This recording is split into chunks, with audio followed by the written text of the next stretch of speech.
Okay, supposedly we're live. I mean, I have no way of knowing. Maybe I should check. And you'll get the reverb. Yeah, well, I don't. Yeah, I'm hoping I won't because I've got my headphones actually plugged into my mic, so I don't think. Let's see. See real quick if I'm live or not. How would I even find that out? How do you like my special effects? You think there's a thunderstorm going on behind me, huh? Yeah, Okay. I think you are. I'm on the iPad. I can see you. Yeah, we're streaming, and let me see. I'm gonna test something. So we're an audience of four.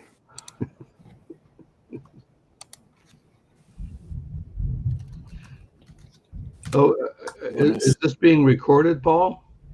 Yeah, it keeps a copy of it, and then if I want to, I can um, edit it, cut it into segments.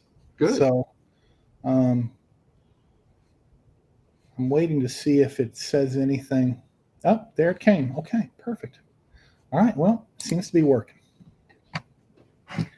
Yes, we are definitely live. So, um, Joe, I know. I mean, we'll start with you. Um, what was your first introduction to Femforce? When how long? I mean, obviously it's been 30 something years, 30, 40 years, but do you remember how you ended up picking up Femforce? Yeah, I mean, I had first started getting comics. I think back in '77, going to the corner, you know, newsstand store and just picking up a couple of, back then it was DC and Marvel, and just grabbing team books because that's kind of what I liked was, getting all the teams, all the characters together. That's what drew me in.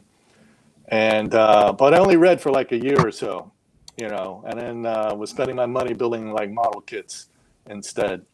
Um, and then I got into Doctor Who, the television show, and I read somewhere that Marvel Comics was printing reprints from their magazines in comic form. So I headed out to the comic book store to try to look for it, and they're all it was like my introduction to the big old comic store format where there was racks and racks and racks of comics, and I was like, oh wow! And then I started remembering some of the DC stuff I used to read, and I came across Femforce with issue 3 on the stands.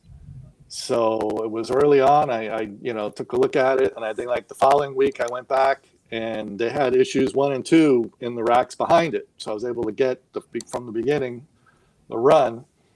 And ever since then, I always made sure that I got the books ordered for me, or that I had, placed an order for Femforce. So I pretty much got the whole run, through the comic book stores that I frequented over the years. So I've just been a long time fan. I appreciate that. And all the figures you made. Yeah. Well, that's where when I had said I had started building model kits, I was painting, different things, and I said, well, why don't I just try painting action figures, because that's what some people were doing and sending it into like Wizard magazine and submitting photos there, and I even submitted photos to DC Comics at one point before they were started making their own action figures, and I was like, hey, you should make some action figures. So I got the letter back on their letterhead, and then I got a call from their legal department saying, are you not mass producing these, right? I said, no, they're just one of a kind. It's just a hobby. I'm not selling these. These are my own little personal collections, and and then with not long afterwards, I guess they started up DC Direct, making their own figures. They said, well, let's figure out, how to make our own toys. And that's when they went in and started into the business. But, nowadays I rarely get a chance to customize. Every now and then I'll start something and try to pick something up. I'm just looking at my art table. It's on the other side of this wall here. I had started a Femforce figure, but I don't even recall. Let's see if I can find it here. I like your shirt. Thank you. There you go. Boy, that's an oldie. Yeah. So So actually, I had started this a while back. Never got a chance to finish it, but this was going to be a Dusty, yeah. Stardust Dusty. Very good.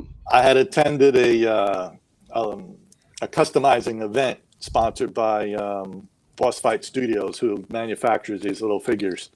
Oh, And they were having their own little custom day. I said, oh, it's, nearby. I'll sign up. I'll go, sit around, paint, and talk to other people while you're painting, So eventually I'll get around to finishing it. I'm more concerned with updating the website. So maybe a little bit about my website. I mean, I had seen all the other fan stuff that, like, Paul had a website out there and everything. So I decided, well, I'm going to start a website, and started listing, basically at first it was showing off figures, but then I started cataloging the issues of Femforce based on the index, the printouts that used to come inside of the comics, and started doing that, expanding that out. And it's on my to-do list to finish and expand and redo. Also the disc, Bill was kind enough to send me a copy of Rob Croy's old website on disc. And I've already started working on that last year at some time, and cataloging, made a spreadsheet. There's like 900 pages of content that are there. And I was like, all right, make a list. And basically I was going to like keep, or, not going to include some of these pieces, because he had a lot of redundancy. So if you listed all the covers for by title, he had pages where he listed it all again by like character on the covers. And it was a lot of redundant, pages and stuff. So I says, I can cut the work probably in half by eliminating some of the redundancies. So hoping to get something launched by the time Femforce reaches issue 200. Because there's stuff that I've done and I haven't launched, and between changing computers and changing software, I have to like redo. Bobby's got a question. Joe, who's the character in black and white behind me? So I put that picture there purposely. Hold on. of course. Looks like Miss Victory from this far away.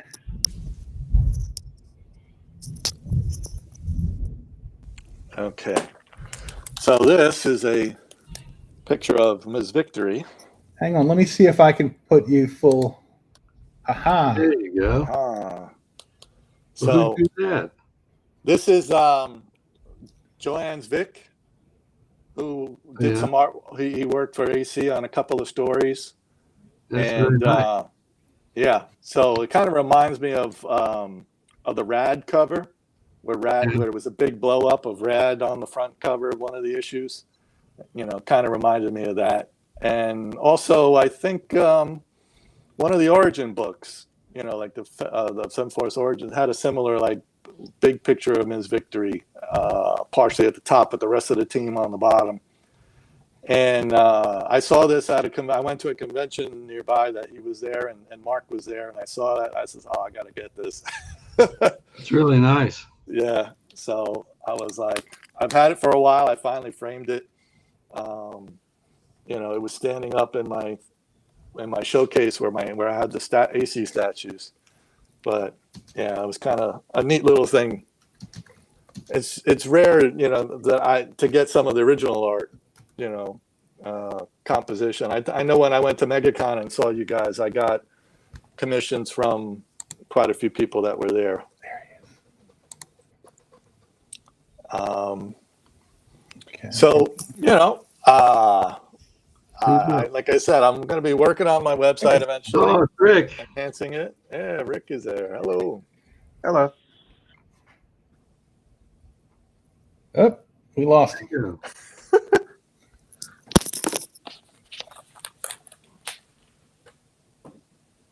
Joe, where did you get that shirt? Is that a new shirt or is it 40 years old?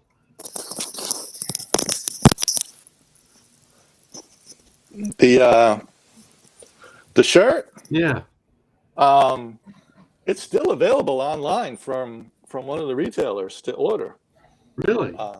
Yeah, when Mark did a T-shirt sale, he set it up with a vendor, and you can still get this one, and I think the Dark Shades shirt. I never knew about it. There was a Ms. Victory shirt that was the reproduction of the original Ms. Victory shirt with the chain burst. Yeah. They had done a reproduction of that as well, but that's normally not available on the site anymore. But the AC comic shirt still is. So I'm going to list that on the website, on my website when I do the T-shirt section. Yeah, I need to buy one. I didn't know they existed. All right, I'll send you the link, Bill. Yeah, I went looking for my Miss Victory Busting the Chains T-shirt, and I guess I've lost it over the years. My wife probably donated it to Goodwill at some point when I wasn't looking. Rebecca put the kibosh on that whole thing. Yeah. Let them distribute it. But Yeah. I have a box of them that I got out of the warehouse before we left, and they're kind of age stained from being in the box for 40-some years. But I still have some left. I'll send you one, Paul. That's great, because that's how I got it the first time around. Exactly. Rebecca says I can't. Like, Rebecca won't let me. Here, take this.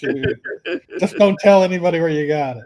Exactly. So when I saw Paul wearing the shirt, I said, "Where'd you get that shirt?" "Oh, Bill gave it to me." I said, "I want one too." So I still have mine, Bill. I thought about putting it on him, and I says, "Well, I'll put on my Americomic shirt instead."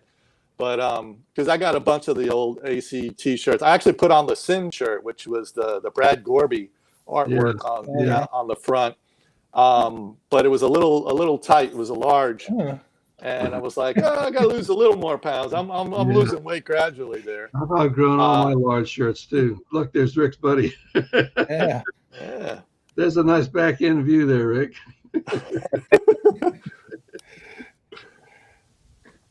How you doing, Rick? I'm doing great. Doing great. We're going to go out to dinner in a little bit, but I thought I'd drop in and see how things are going. Awesome. How's the agent? How's your Kickstarter stuff going and your crowdfunding stuff going? We just finished the Kickstarter at the end of the last month. We did about $8,000, so we were happy with just over 8,000. So we were happy with that. Everyone's already started moving into the next book, while we're just finishing up production. Our proofreaders are still going over the book. We found a few mistakes, so we should finish final proofreadings tomorrow or the next day, and then we'll start distributing the digital copies to the digital backers, and then we'll send at the same time we'll send it off to the printer. We use Kablam out of Florida, and so it takes about 6 weeks from the time we give it to them till they actually ship it out, which it is a long delay compared to other people, but they do 100% of my logistics. So they pack it, ship it, they send off one at a time. They're willing to print as few copies as we want. If some of the people who buy the original art, we produce a cover that has the original art on the, all in black and white line art. And we hardly make any of those copies, but they still will produce small print runs on those. So we're pretty happy with the people we deal with. Huh. I heard But Kablam has some paper shortages, or they're really had. That's part of the reason it's taking so long is because there's a paper shortage or something like that. no, that's just what's always taken. It's just that they take it's a small mom and pop, and they take on as much. I guess that's what they have capacity for. Hmm. I know that when I was at WonderCon, I was talking to Marat Michaels, and his studio is in a print shop. He's on the top floor, and they're on the bottom floor, and they do all of his printing. And he was trying to talk me into switching, but they want 10% of the Kickstarter to do the fulfillment. Huh. Thinking I don't really need it to move out that much faster. Yeah. The fulfillment is what because I'm planning on crowdfunding a book later this year, hopefully. And it's the fulfillment that's got me more concerned than anything, because that's just a lot of space taken up and trying to pack things and get it to the post office. Well, I mean, we're paying. A little behind the scene look though. We're paying about $350 a book to print, and then we would then have to buy the mailers. We would have to buy the postage. We would have to print the labels. We'd have to stick them on there. We'd have to do all that, and they do all that for me, and I don't have to pay for them to ship it to me. Yeah, Really? Because it's only one shipping fee, because they ship direct from the printer to each of the customers. I mean, I get a box of comics too for myself, but if it's convenient. yeah. And I used Kablam when I did Vava Vavoom back 20 years ago. The 3 Yeah. issues of that, and it was convenient, but I was on the cheap back then. I need to be a little nicer, but well, the quality's decent too, so I'm happy with the look. For the most part, we don't use their ad on the back, which cost me another $1. I could drop it down to about $2.50 if I'd let them run their ad on the back of the book. But I think that makes it look cheap. And so it's just if we do, we've done it. We did it for the Judah Maccabee book. We ran their ad on the back because we were trying to sell that into some catalog orders. And so we thought if we did that, we would show that as ad space, because I was hoping to get it into, and I'm still hoping to, it hasn't worked yet, but we're hoping to get it into the Source of Everything Jewish and have them run their own ad on the back and, and distribute it. And so we wanted to show that that was ad space that was available. oh, okay. Huh. Okay. Bill, I wanted to ask you, in all this, in all these years, I kind of know the story between, of Blue Book Here and Night Vale and Phantom Lady and all that. But how did you, when you were creating the all-girl squad, how did you pick the girls? How'd you pick how'd that end up being the all-girl squad? And then when you made it Femforce, how did the black cat become she cat? How did that kind of stuff happen? Okay, that first appeared in Femzine #1 in 1981, I believe, and I did that with Blyberg. I wrote it, and he penciled it, and I inked it, and I had done a Blonde Bomber strip. And of course, I did the Sin strip, and I did the Phantom Lady strip for Paragon. So this was just my idea of putting it all together and making a team out of it. I called it the All Girl Squad, and then subtitled it Femforce 1. So then later on, when AC was around, AC was going great guns in the first year. It was going fantastic. I thought at long last, this is just really spectacular. And then the whole bottom dropped out of the whole market. And we needed material. So I went back to the old Paragon stuff and started reprinting the Paragon stuff as an AC comic. And we did the The Femforce Special was in 1984. That was the first Femforce book, and that's where it had the story that was originally drawn as a Black Cat story, and I turned it into She Cat. I created She Cat for that. I did the Black Cat story for this idiot that was doing that alternate reality book. He was a guy that thought a lot of himself and what he could do, and he talked me into doing some work for him. This is before AC Comics, and he said I did the cover and I did the lead story with Jimmy Sanders, and he had a whole bunch of fantastic artists to do the rest of the book. And he told me that he now had the rights to the Black Cat and all that. Everything he said was a lie. And when the book came out, all the other stories in it were just god awful. And he never paid Jimmy or I for the artwork. So I had the artwork. So eventually I used it and got together with Mark Heike, and we came up with this 4 or 5 chapter story. A lot of it was drawn in the 70s, I guess, the late 70s, early 80s, but anyways, way before AC Comics. And I put that together, and we did that as a one shot just to have a product to put out that month. And it turned out to be the most popular product we put out that month. And so then we later, shortly thereafter, started the Femforce. But the original team in Femzine #1 was Sin, Phantom Lady, Blonde Bomber, and She Cat, right? Was She Cat in that? I think so, yeah. I think so. Okay. What was your question? Well, and then so you go from that team, and then and then you had the Femforce Special. Yeah. Which had Miss Victory is the kind of and introduced Tom Kelly and General Gordon and all that. But then when we go to and then that must have done really well because you immediately launch Femforce series. Yeah.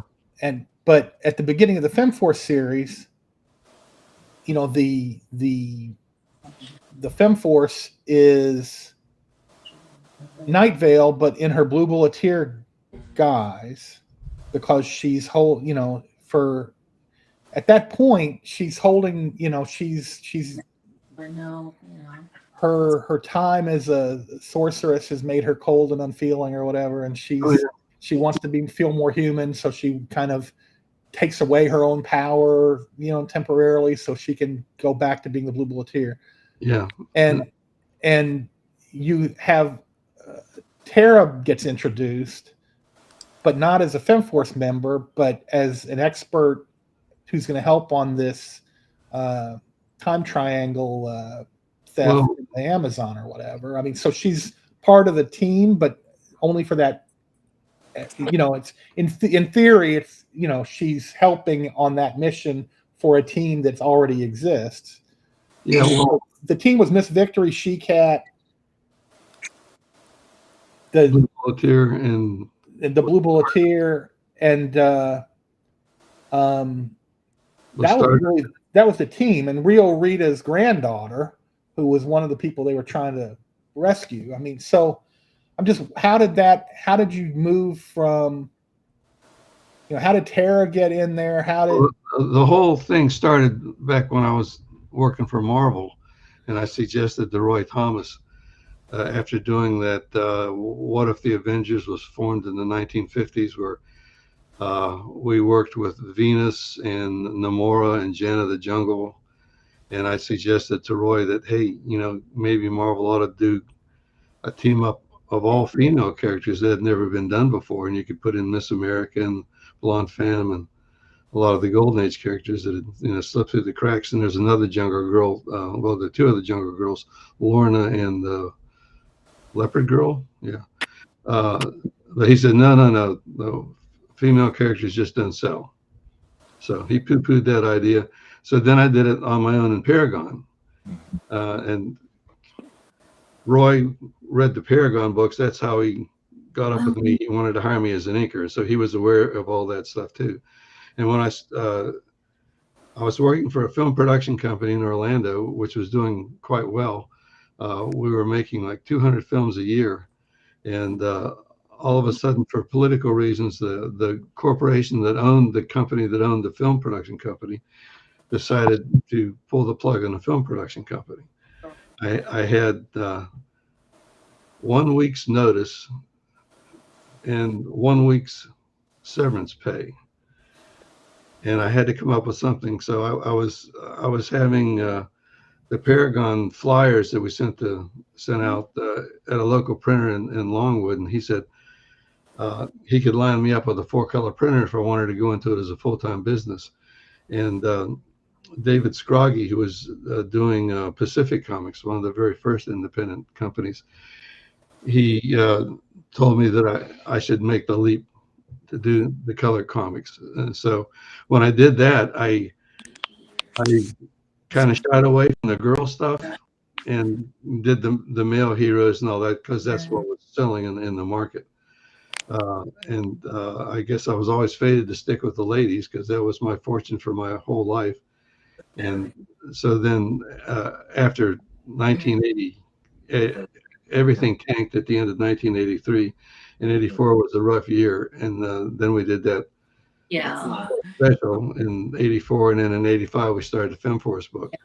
And Tara, I brought in there as a normal human being. I thought if she was part of the cast, the readers could identify with her, and through her eyes, the readers could see what it's like to work with these superpowered paranormal humans. Yeah. And she was the device I was using to kind of be the bridge between the reader and the characters in the comic book. So she was without powers for quite some time, a couple of years. Yeah, that's actually what drew me to her at the beginning, was that she didn't have powers. And I mean, your reason was exactly what did make me a Tara fan at the beginning. Good. So. Yeah, she's popular with a lot of people. Yeah. I guess we did the Giant Woman thing because that was selling really well, and we had a lot of good luck with the Giant Woman stuff. Mm-hmm. Yeah. Well, it also, I think at a certain point, you couldn't use Tara for certain stories, at least not easily, because she was too underpowered to be effective. Well, that's in certain situations. So you had to do something to make her presence viable. Yeah, make her a valuable part of the team. Yeah. The reverse is true of Night, though. She's too powerful. Yeah. That's why we did the Blue Bulleteer thing, or I did to keep her, give her some weaknesses, so that otherwise, just as she'd be like the Spectre. You know, she could do anything. She could, make the world turn or do backflips or whatever. And so throughout the years, she would go back and forth, becoming the Blue Bulleteer. I tried to explain how wearing the cloak of darkness affected her. And we did a segment in the first film I did with Maria Paris, the Night Veil. No, it was the second film, Captured by the Cloak. Maria, when she came on board, I gave her every copy of every Femforce that had been printed. And she read every one, and she knew her character inside and out. And she did a soliloquy that we had to cut from the film because it was running too long, about what it was like to wear that cloak. Because the cloak is not just an artifact, it is actually a sentient being. And that star field is actually a portal to another dimension. And she has that on her back at all times. This also makes her cold and aloof, because she has to concentrate, because of that's on her mind and on her back at all times. And as the script in the movie had, Maria did such a good job of describing it. She said it's like wearing a cloak of maggots writhing against your bare skin all the time. So the storyline I'm doing now in Femforce is Night Veil, Laura Wright, is paying for her transgressions over the years, turning into the Blue Bulleteer and neglecting the cloak. Um, movie coming out in theaters M- called Mark and I were at odds Movie. about Night Vale. When I retired in 2014, we were in the middle of a Night Vale storyline where Blue Bulleteer and Black Commando were off in space, fighting the space pirates and all that. And that got dropped because as soon as I relinquished the editorial controls, Eric Coyle got fired. Covered up what they know, but what they know isn't that crazy because And there's these crazy things that do things. And What?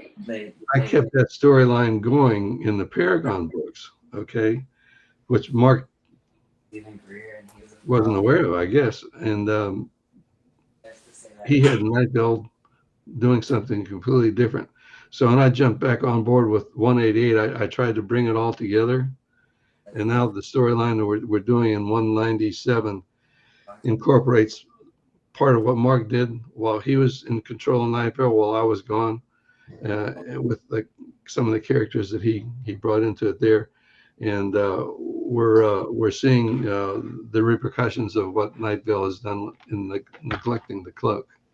And I hope this will be wrapped up by 200. Yeah. Well, that's what you're fast approaching.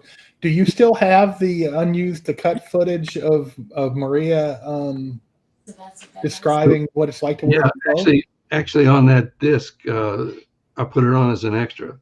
The running time was getting too long on the movie, but the footage was so good. The way we shot it, motion pictures should have a lot of movement. So I hate movies that are talking heads. Like what we're seeing now is terrible. It's like a stage play. Okay, you get a master shot and nothing else. Okay, so what I would do in a movie, I would do cuts back and forth. Well, when you're doing a really dramatic scene, it really messes up the actor to do that. So what I did on this thing with Maria is I said, okay, I'm going to have a long shot here. You do the whole thing. She did the whole sequence. And then I moved the camera and we did the whole sequence again. And then we would cut back and forth. So it would be more interesting to view. But I mean, we had Lindy Starr Taylor was in the scene with her in this. And when she was through, I mean, both of us were just gasping. We were just really knocked over by how deeply she got into the character and how heartfelt she was able to convey to the camera what it was like to be Night Vale. You should post that on your YouTube channel.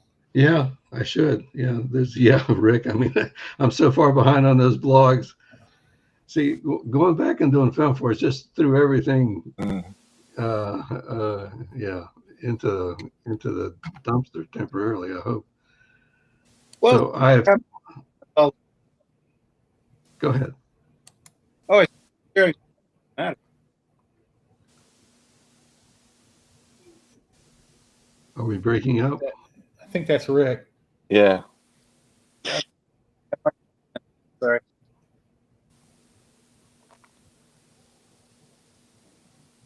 It's slipping into the multiverse. His connection. Oh. Anyways, I have hundreds of things I want to do on those blogs. I have interviews with Chuck Cadarin and Carmine Infantino and Russ Heath and Jim Mooney and a lot of actors that I've met over the years. Tons of stuff, footage from conventions that go back, to when I first got a camera. All this stuff can be put out there for the world before I croak, I hope. So we just got a chat from Alejandro Gomez on YouTube who asks, can we expect an X-rated Femforce movie sometime? Not while I'm alive. Yeah, that's what I figured the answer was. Nope. Not while I'm alive. Because something like that would be successful, and that would go against the whole stream of the universe. Well, yeah, I mean, it's always been a PG-13 book. I mean, I think that people have labeled it as something sometimes that it really isn't. Those are the ones that look at it but don't read it. Yeah, exactly. Well, you were you were talking about, characters' motivations and why they're there and why they're not. And I think that character development over the course of 195 issues, approaching 200, is why you kept so many fans in a dwindling market, basically. Yeah, and well, once you set the character, then that's a big help when you're writing the story, because She-Cat would do something completely different than what Sin or Night Vale would do in the same situation. So you just plug that in, and that you have the interplay between the characters, which is sometimes humorous and sometimes detrimental to what's trying to be accomplished. But it makes it a little more. I don't want to do anything that's realistic, because I live in a fantasy world. But it makes it a little more like they're in their own world together. These girls live all in the same building, and that's got to be a tense situation at times as well. And of course, Miss Victory's there with Paragon, her husband there. And there's a lot of things we can go into that we haven't gone into yet that I tried to touch on now that I'm back doing it, but I won't get to do much of it. I'm going to say adios after 200, okay? Go back to doing my own thing. Okay. Well, 200's only 5 issues away. I mean, actually, you all it just haven't made it to stores yet, so it's less than 5 issues away. Yeah, 96 is out. Yeah, I just got it in the mail today. I haven't gotten it. I just got this yesterday. Ah. And we're doing 197 now. Sorry, my son, who was told not to enter the room, ignores all orders.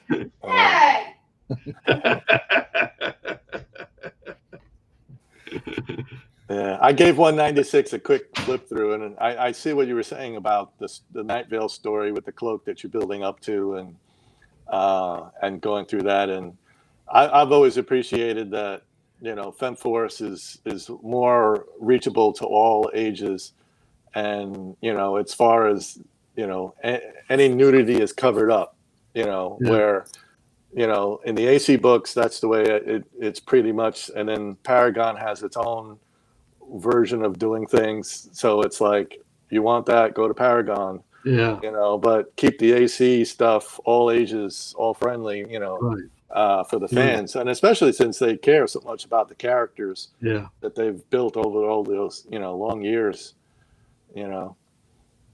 so I'm like, still hooked on it. Oh, it came in the mail today. I was like, I gotta flip through it. I gotta see what happens next.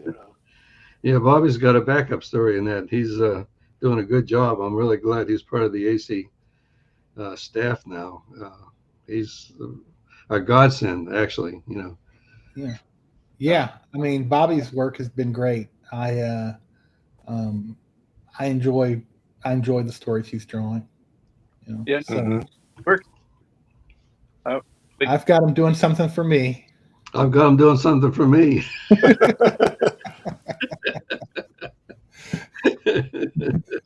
Rick, you need to get him on there too. You're welcome, Bobby. Beautiful work. Really, basically, No, I'm very.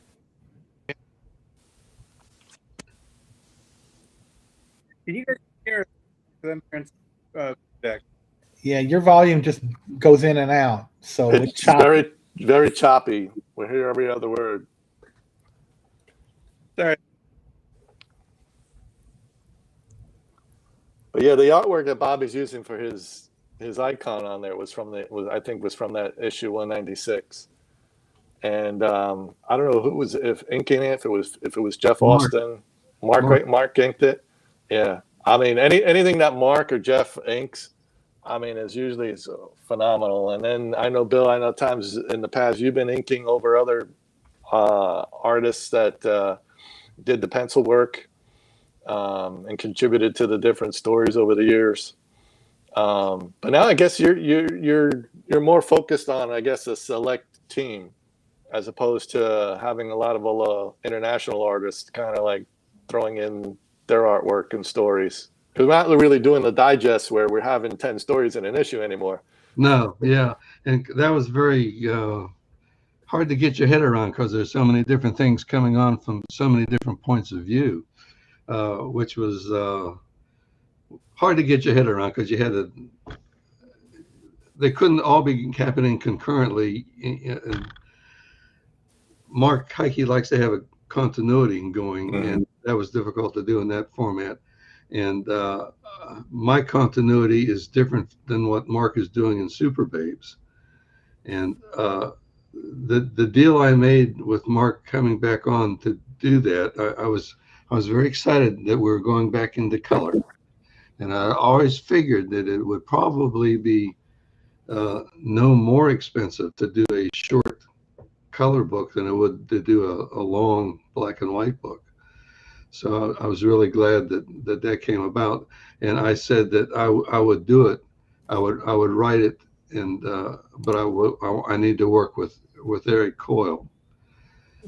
So Mark must have wanted me to do it because he okayed that, and I won't work with anybody but Eric or Jeff. And for what we have to do in the time limit we have to do it in, I've been working with Eric for 25, 30 years.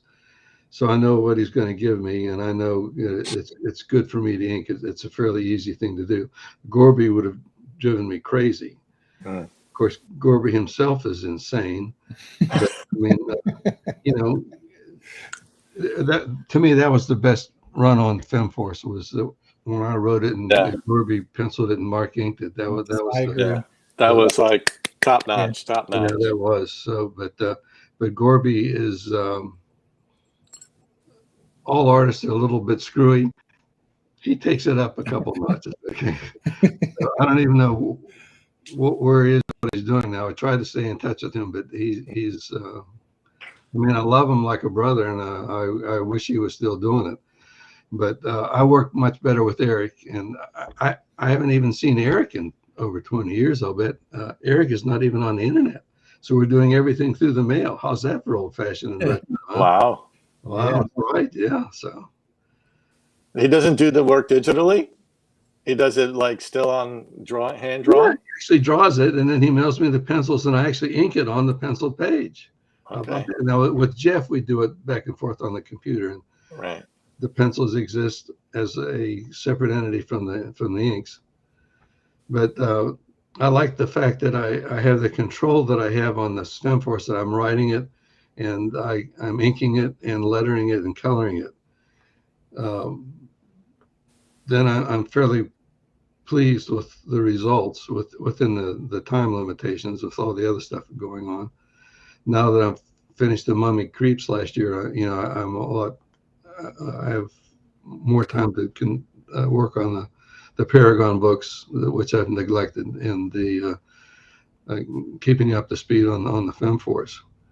But I'm really liking the color, and I'm liking what we're doing, and I'm not liking so much the coloring that's being done on the other stories that I'm not doing. So I'm glad I'm able to have that control over the other stuff. Looks very dark. I like the light bright colors. And the printer that Mark is using, I haven't figured this out, but they're still using the old CMYK coloring instead of RGB, which you needed to do when you made physical mechanical separations. But since it's all digital, the CMYK colors look dull compared to the RGB colors because everything's being done on a computer and it's all digital. So your greens and your purples and your browns get really, really dull in CMYK when you're doing it digitally. So that's part of the problem. I am aware of that, and I'm compensating for that when I do it. So how do you? I mean, I've actually noticed that in some of the work I've had done so far is, a lot of the printers wanted in CMYK TIFFs, or PDFs that were CMYK. And when when I open up that file on my computer, it lacks such vibrancy that I'm like wanting to bump up the saturation to make it look like what I want it to look like. But I don't know if that would then print out oversaturated at a CMYK printer. Well, is Kablam using CMYK? No, so Kablam does RGB, but there are other printers that, so I'm trying to figure out who to go, how to get it printed, and so I'm using. But I know a lot do CMYK, but I'm just looking at the CMYK on my computer, which is an RGB monitor, and going, this doesn't look as lifelike or as alive as it would look so much more alive if it was more saturated. I mean, well, it's very tricky to get the colors right because for some reason blue seems to pervade into the other colors. Like if you look at the cover of 188, the first one, now I colored that, but I think that the Heikes recolored it, and the background yellow has blue in it, and it shouldn't have any blue in it because blue tends it towards the green, right? Yeah. And that tends to make things duller if you have blue where it's not supposed to be. So and that happens on my RGB stuff too. It's just a part of the process, and I don't know what it is. I'll make something that's a color of 80% yellow and 20% red. Then I'll be working a while, and I'll come back and I'll put my eyedropper on it, and I'll look at it, and it's got a 1% blue in it too. Well, I didn't put that in there. Somehow it got in there. I don't know. I don't understand how you can make pictures out of ones and zeros. I mean, this is just black magic to me. I don't understand any of it. But God, isn't it gorgeous though? So, and just if something CMYK shows up dull on your computer screen, does it still print out at a CMYK printer bright, or is it just going to print out in that same kind of dull tones as you see on your printer? I believe, yeah. That's why I really work with it. What do I do? I may take a RGB image and use the eyedropper to get the color from that, and then put it into the CMYK image to get as close to that as possible. But it is going to change. You just have to, like Night Vale's cloak and her bodysuit costume, that comes out different almost every time. What I'm doing on mine is when I did 188, I got it where I wanted it, and then when I did 189, I used the eyedropper. I pulled up pages from 188 and took the color from her cloak from that and put it into 189. Okay, so that it has a consistency throughout the whole run of what I did, 8 or 9 issues so far. But you really got to work at it, and you have to be aware that it's going to be duller when it comes out on CMYK, because CMYK is made for a completely different printing process. It's made for the old offset printing presses, because you had to make purple, you had to overprint the cyan blue over the magenta. Yeah, but that's so if you're using a printer who uses an offset printer, is the CMYK going to look right on when that printer prints it, as opposed to if a digital printer prints it, it's going to look flat? Or is it going to look flat no matter which printer prints it? If it's a web press, if it's an offset press, it will look right in CMYK. If it's digital, it'll look wrong. Okay. That's just technical for me because I've got a bunch of jungle stuff, and yeah, I want it to be lush. I don't want it to be flat. Yeah, right. So. Yeah. We have to work at that. Oh, okay. There's Joe's link for the t-shirts. Yeah, let's Yeah. Yeah, I just checked the store. It's like, oh, they still have 2 designs up. One of them is the Americomics shirt. So I Yeah, got like 2 in gray and some in blue. And I was never happy with that artwork on that shirt, but I want to get me one of those shirts. I didn't know it existed. well, I saw the ad, like the original ad with the Lois Hamilton wearing the ring collar version of the T-shirt, and I'm like, wow, it's like I was like I should reorder like the original with the ring collar style. I just have to select a T-shirt because I usually just get the solid colors and whatnot. But I think it's this shirt and the dark shade shirt that's still available. The Ms. Victory chain burst, the original one, they took that one down. Well, the shade design and that one that you're wearing there was done for another company that really stiffed me. I mean, they contracted to do the shirts, and then we never got a nickel for it, and we thought they never came out. And I was at a comic shop in Lakeland one year, and there were my T-shirts. Mm. So they were printed and manufactured and sold, and we never saw a nickel out of it. So that's why I asked about that. So as long as that's okay, it went through Mark and he did it, then that's fine. But I was not aware that it existed. I found, well, they were. I think there was an ad in the Femforce issues way back when he first set this up. I must have missed that.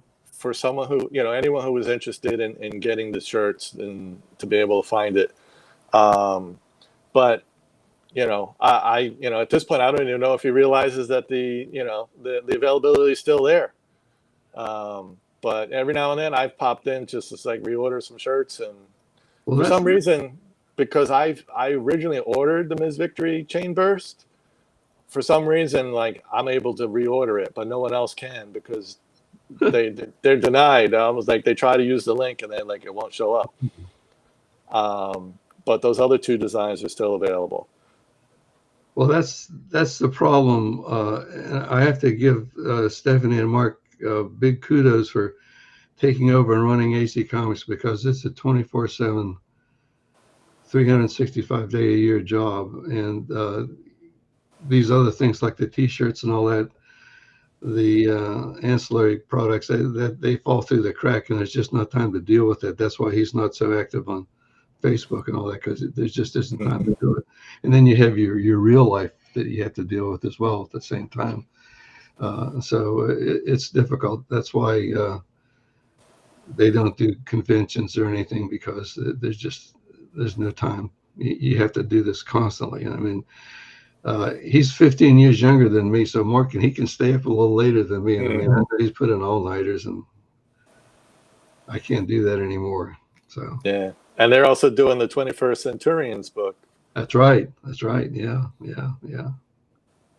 I mean, you basically have, the entire AC Comics production staff, I guess, is 2 people, and then the artists that are working on stuff besides Steph and Mark, and yet they're putting out 3 books, and they're putting out at least 12 books a year, probably more, and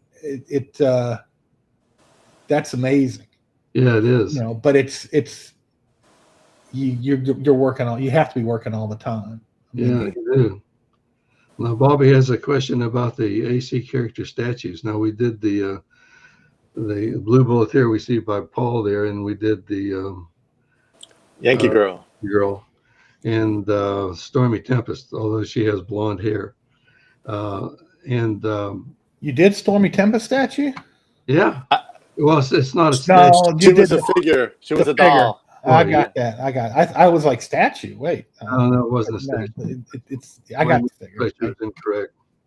Yeah. I got the Yankee Girl too, but I have a cabin in West Virginia, and that's where almost all of my comic books and statues and doodads are, because it's out of sight for my wife. So now Brad did a resin kit of Rad.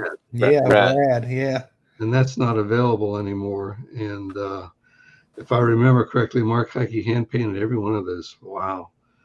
Well, no, Well- he sold them to, and you could paint them yourself. And Right. I got mine put together and mostly painted, and then I moved several times, and I never finished painting it, and I don't know where it is now. Mm. Well, I know he painted most of them, or a lot of them. Yeah. And Brad also did a Miss Victory, which I have the one and only. We never made a mold of it. Right. Yeah. I have a little display that has all the girls' figures with. I put in Rebecca got me a Linda Carter Wonder Woman one year for my birthday, so she's in there with the other girls. Okay, in there, yeah. Yeah. I got the red kit, and I turned it over to a friend of mine who builds models professionally, as a side, gig. And so he custom, he put it together, he painted it, and I think I paid him like $100 to paint the figure, and came out really nice. So I had that in my showcase with the other statues and whatnot. But yeah, I wish there were more. And I know I saw the artwork for, I think there was supposed to be a Night Vale one. Yes. And that was never released as a resin figure. Now, there was a Night Vale bust that was made. Did you remember that? Yeah. Yes, I remember seeing the pictures and the ads for that. There was an all black version of that one, as well as the colored version. Yeah, so yeah, it's part of that CD that we have. It's like this all the old memorabilia, like merchandise. There you go, right there. Look at that. Yeah. I have somewhere I lost this, but I had it at one point. I have the black version. Now, you'll be interested in this, Joe, that when Eric and I many years ago did the Fighting Yank comic, Chris Castile, who works with me on the movies, the gorilla guy, he made figures of Fighting Yank and the Red Square and the Panda and all those characters that were in that storyline, and they were great. But as far as I know, there was only one each of those that were made. They were never made into cast figures. Yeah, I love that Hack Coilby Fighting Yank. That was probably the most humorous, that was the funniest, enjoyable book that I have ever read as a comic book. I mean, I just love that series. Doing that as a Paragon in color, very limited run, maybe 50 copies or something. I love that. And let me tell you, I don't know if you guys were aware of this, but I came up with the idea to do this, and I wanted Eric to do it. But Eric he's young. Well, he was then. he had never seen a Jack Kirby Captain America comic book. Oh. And yet he came up with that. Yeah. I got him. They had reprinted all the Fighting Americans, which is really the basis for it. That was the book that had the superhero humor in it. I loved that when I was a kid. I got him a copy of that, and then I guess I got him some of the Kirby things too. But he came into it without having any knowledge of either of those characters, and came out with just he went so crazy on that series. That's when he dropped out for a while because he was driving himself crazy. All artists are a little off. He did the one where it was like the giant monster things, and the number 2, and then he did the one that had all the jungle characters in it. He came up with every jungle character he could think of. And then the 4th one was the Space characters, the Space Patrol and Tom Corbett and all that kind of stuff. And that's kind of the straw that broke the camel's back. So then I came in and did the 5th issue on that to finish it up. But he's great. He's just a tremendous talent, and there's no end to what these guys can do. I'm so lucky to be working with such talented people. It's great when they bring in all the other characters, that they can pull in. One of my favorite Femforce stories was the Battle of the Shroud, where you had all of the Golden Age, characters come out of the Vault of Heroes, and I was like, oh wow, look at all these because that's what, as a kid, drew me in. It's like all the teams, all the characters, mixed in together, and it's like, oh, who are these guys? And to this day, I still have like a reference to that. Those issues that have all those Vault characters, that made an appearance, and some didn't survive the story, but others still were like floating around, in other stories later on. And how cool was it that we got Dick Ayers to draw the Avenger again that he created in 1954? Wow. Yeah. I mean, it's so cool that Dick got to do Haunted Horseman stuff, and I mean, it's he did a that was just awesome. Yeah. I hit him up at a convention with a whole stack of stuff to sign. I bought the I think it was Sin. Did they do? It was either Sin or Ms. Victory, where they did a print that it was hand colored, watercolor, and they were signed and numbered. I know I got one. I think I got one from of those from him, and then I had him autograph a bunch of my comics. As back then, it was like, oh, okay. But, he was, his up in age, so his hands aren't that good. He's like, oh, I'm going to have to charge you, because all this is just too much to sign. That was like the first time I met Mark Heike. They had come up to Philly at one point, and I brought a whole knapsack full of all my Femforce stuff. And I just plunked them down, probably like 50 or 100 issues. I'm like, start signing. Back then, he was like, "Oh yeah, great," because that's what early on when I went to conventions would do. And then it was years later, as time went on, it's like, I'm not going to lug all my collection with me. I'm just going to buy artwork or something, or commission an artwork if I have time, and if the artist is available, to draw something, so I wouldn't have to be lugging stuff with me, as on top of whatever I buy. So I kind of changed that around. Well, they charge to sign the books now, right? Some people do, yes, but others don't. Others still sign for fans. Good. I mean, I met George Perez before he passed. I had gotten to meet him, and he was signing books, and there was no charge. Some of them have put a limit. True.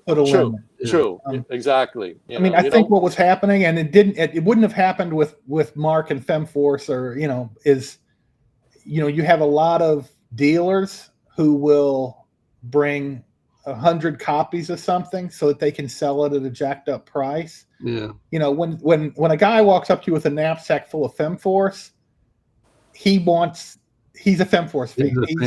Right. He's not a This is my collection. You can't. I walks up to you with a knapsack full, with a several boxes worth of Batman comics, doesn't necessarily mean that they're planning on keeping all 150 issues of Batman number 24 or whatever. I mean, I guess 240 or. Well, I signed a big pile at the last show in the land. At least 60 books, maybe more than that. But I don't charge for any of it. Yeah, I'm happy that they want me to do it. Yeah, there's quite a few artists and that still they don't charge. They're happy to do that. Usually if they're at a table, they're selling like art prints for like $20 a pop. But they'll sign a book autograph for nothing. But getting back to characters, I mean, one of the things that I liked about Super Babes is they're introducing new characters into the book. Good. And like you got Mustang, and you got these other characters, and they're bringing back, like using Firebeam, which was created by my daughter. Yes, and introducing the Femforce book, and now, they're starting to use characters that are not normally used in the main title. Good. In Super Babes. So I was like, oh, okay, now you get to introduce these new characters. And we had seen Thrida before, but now like she's back, and now that there's some new blood and these new characters we're seeing, and and then still seeing some of the villains, Gorgana and the other witch woman that got the behead. Alizarin? Yeah. No, it wasn't her. Not the beehive haircut. No, No, I not always the think beehive of, I always haircut. think of yeah. There was another sorceress, and I guess someone told Sin that the only way to defeat her was to behead Yeah. her. Right. So she literally like put a behead on the person on her body now, so she's got a behead. So that character again had been in some of the previous stories and kind of been brought back. So it's kind of like, oh, okay, cool. You're starting to see learning about new characters as they start building up the stories in that title. So it's it makes it a little more interesting to see what is going to go on. Yeah, you got something new to look forward to. Mm-hmm. I brought back a lot of the old characters that hadn't been used in a long time, like Stella Stargaze and the Latimers. Mm-hmm. A lot of those Yeah. storylines never got resolved. I saw Dr. Rivets and Roxy Rivets show up again, and I was like, oh, okay. That's I'm part of my thing is I'm gonna have to try to make a character. I've been trying to make a character database on the site as well, like cross-reference. So in this issue, here's a list of the characters that appear, but cross-link to a bio, that talks about who the character is and all the appearances that character has been in. So I'm gonna have to like compile, some of that. I'm using some of the source books from the Super Babes game, Playing game, yeah. and then for some stats, but then other things is just going to be me flipping through the issues and saying, okay, this character is here. Let's make a reference and the link, and it's time consuming, but it'll get there eventually. I'll appreciate that because there's a lot of questions I have. I don't remember what characters were in what issue, and I get asked a lot of those questions, and I don't have the answer. So we can go to your site and I mean, Joe, do you remember like probably the first 100 issues? There was like a digest, a paper you could put it in a 3-ring folder. Yeah. I don't have my folder of it, but I mean it's in West Virginia. But I mean that would certainly, at least for the first, now it's 100 issues later. So I mean there's a lot of stuff to go. But that's exactly. That's my 3-ring binder that has all 100, first 100 issues organized. So on my website, I actually pretty much did about the first 50. And the second 50, I never got around to like taking this data, that's information that's on there and doing that. And then eventually the next 100 issues, like you said, by the time some of these pages are going to get revamped, we'll be hitting around issue 200. But for some of the more recent issues that I still have off to a side in the pile, which I haven't like officially put them into my Femforce boxes, I'll be able to like flip through and start, pulling characters and stuff out of that. But yeah, that was definitely, the official guide to the AC Universe by Ken Karak. And that was something that I had started, on my site, revamping digitally. Yeah, I remember that. Of course, this is 20 years ago. Yeah, and at least I think I got up to, after the first 100, afterwards, I was just basically listing the solicits. Whatever information was solicited for each new issue, I was listing it on the pages. And I think I stopped around issue 170 something. So I got to catch up now that we're in the 190s. But again, I've changed my computers, changed my software. Now, the software that I have now is going to change within the next year. And I'm like, I'm going to have to probably rebuild the pages over again, maybe. Yeah. But time will tell. I'm going to do what I can do for now. And then, One thing I've found is I'll go back to like, I used to have that image on the Femforce Fan website, and I'll go back and get it. And it's so small because back then, there's a resolution where that's the you were on 640 by 480 screen, and the Bob Croy disc is all real low res stuff. Yeah. That's what the technology was Yeah, and you didn't have as much space. It wasn't like you had terabytes worth of hard drives. Yeah. You were trying to limit. Yes, you guys, what about more? Okay, good night, Bobby. Glad you could join us. Camera and mic next time. Yeah. Love to see you and talk to you. Good night, Bobby.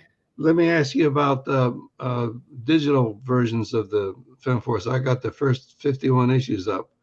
Yes. Should we do more of those, or? Yes. I mean, I thought it was going to be continued on with even more.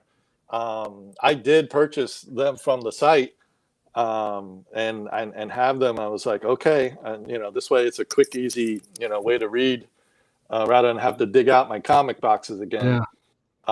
So I did buy whatever you put out there digitally for the first Femforce run. But I was like, yeah, I wish they could continue. I just don't know, like, the longer you wait, do you still have the original files for that, or do you have to rescan all of those pages by page to? It would be rescanning at this late date. Yeah. Yeah. Now, John Gottschall did the first 50 issues. When he was in my employ, he handled the website, and he did all that. And I put number 51 up because I colored it, and I tried to talk Mark into printing that, as a fill-in issue or something. He didn't think it would sell enough copies. But what do you think about colorizing the old black and white books digitally and then having them up as digital images? That'd be a lot of work, but True. I'm doing that with some of them. I'm doing the femzine thing that had the fanny pick, and I'm definitely going to do that. I've already colored a dozen or so pages of that, and I want to do the Fighting Yanks. Yeah. I mean, I think it depends on how open the inking was. I mean, like, some of the black and white stuff looks so good in black and white. Yeah. That I think color would not improve.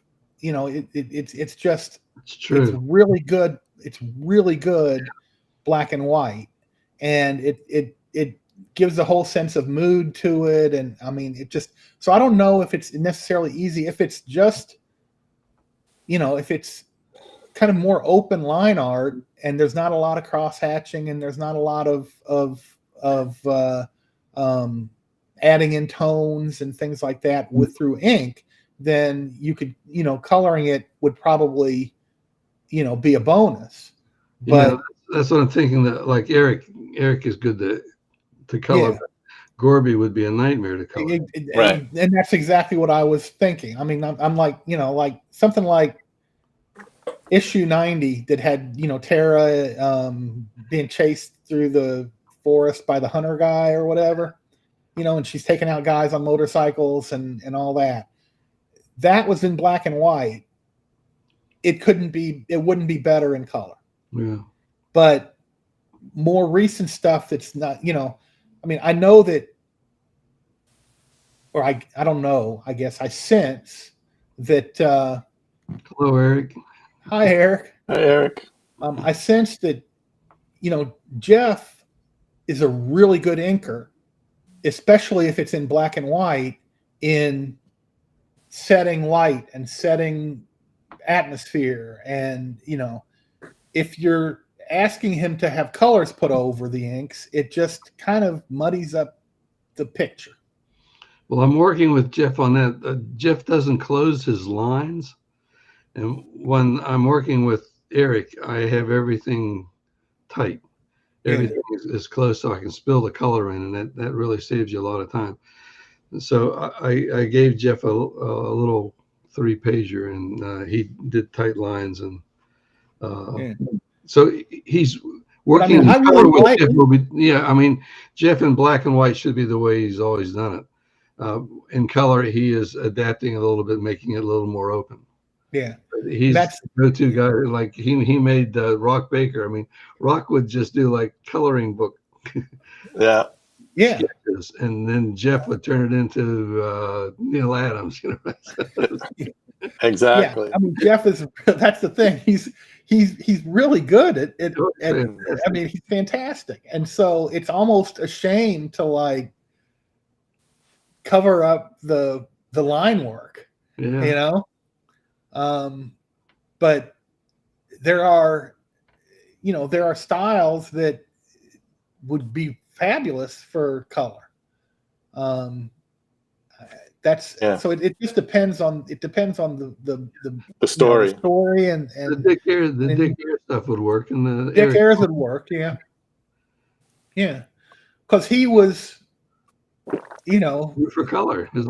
He was doing it for color. I mean, he figured it was going to be some post-production, guy at the printing press who was adding in colors over his stuff. So he was making it to have that happen to it. Yeah. So yeah. I mean, Jeff was making it to be in black and white, and you're going to need to really create some tones here.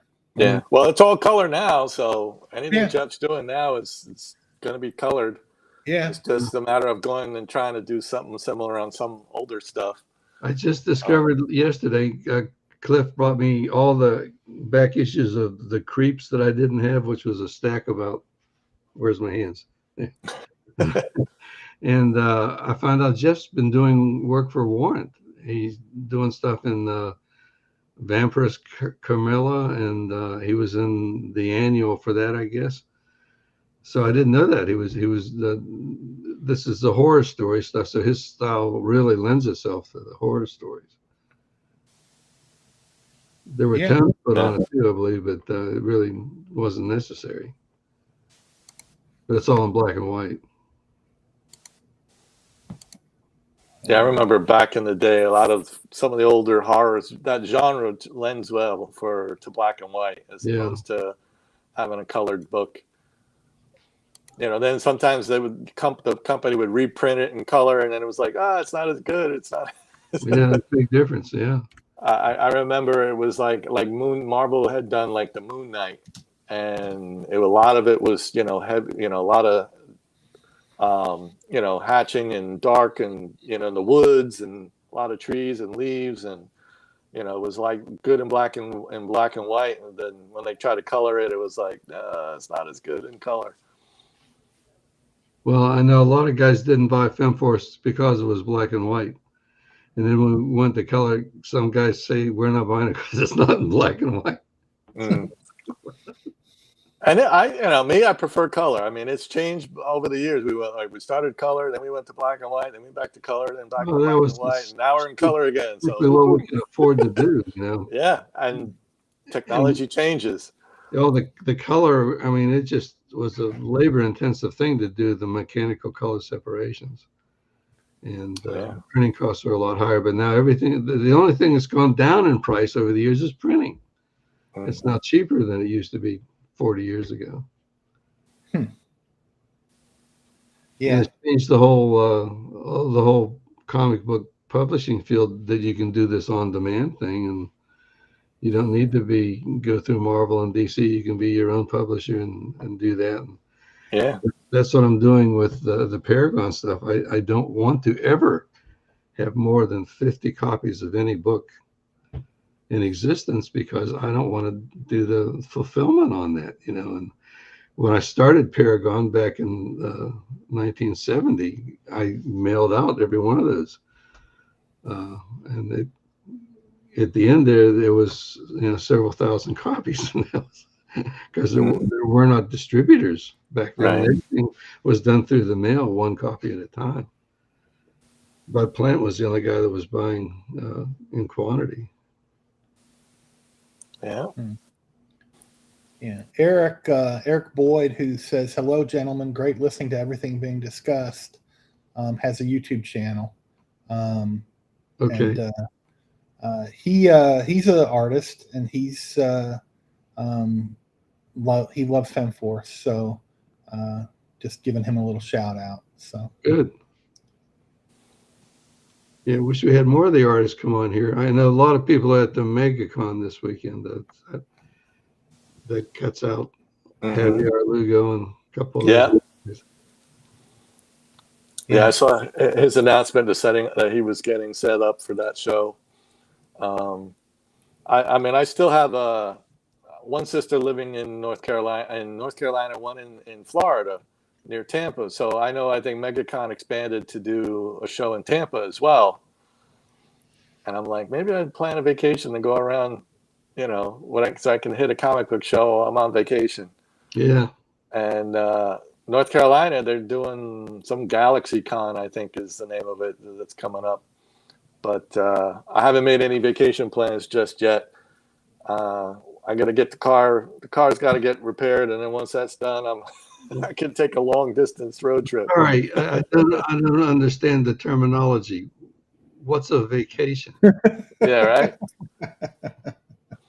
I had a forced day off from yesterday and today. It's like I reached my vacation limit, which means if I don't take vacation, I don't accrue anymore for the rest of the year. Oh, okay. So they were like, well, I says, well, I may as well. I'm going to take some days off so that I can still accumulate more vacation time this year.